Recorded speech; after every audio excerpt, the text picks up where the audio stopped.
പറഞ്ഞ അതേ കാര്യം തന്നെയായിരുന്നു ആദ്യം ചെയ്തത്. Hello guys, welcome back to my YouTube channel. അങ്ങനെ എന്റെ ചെറുപ്പത്തിന്റെ ചെറുകഥകളിലെ എപ്പിസോഡ് നമ്പർ 3 ഞാൻ വീണ്ടും വന്നിരിക്കുന്നു. വെക്കേഷൻ വന്ന എനിക്ക് ആദ്യം ഓർമ്മ വന്നിരുന്നത് അമ്മ വീട്ടിലെ മാവന്മാരായിരുന്നു. വീടിനേക്കാൾ കൂടുതൽ നമ്മളെ വിളിച്ചിരുന്ന ഒരു ഡേഞ്ചറസ് മരം. മാങ്ങ കണ്ട ബുദ്ധി ഓഫും ഉപദേശവും മ്യൂട്ടും.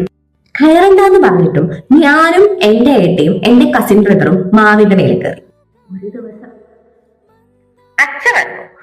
ഞാൻ മാവിന്റെ മേലെ തന്നെ. എന്നാ ഏട്ടന്മാരോ അവരച്ഛനെ നിഴല് കണ്ടുടനെ താഴോട്ടിറങ്ങി. അവർക്ക് വഴക്കുമില്ല.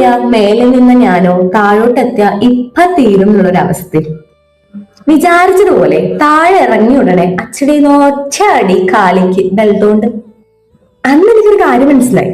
മാവി കയറുന്ന അത്ര വലിയ ക്രൈമൊന്നുമല്ല, പക്ഷെ പിടിക്കപ്പെടുന്നത് അതാണ് ഏറ്റവും വലിയൊരു പ്രോബ്ലം. അതുകൊണ്ട് ഇന്ന് ഞാൻ മാങ്ങ തിന്നു, പക്ഷെ മാങ്ങ കയറില്ല. നിങ്ങൾക്ക് ഇത്തരത്തിലുള്ള കഥകളുണ്ടോ? ഉണ്ടെങ്കിൽ കമന്റ് ചെയ്യാൻ മറക്കല്ലേ. അപ്പൊ അടുത്തൊരു വീഡിയോ ആയിട്ട് ഞാൻ വീണ്ടും വരാം.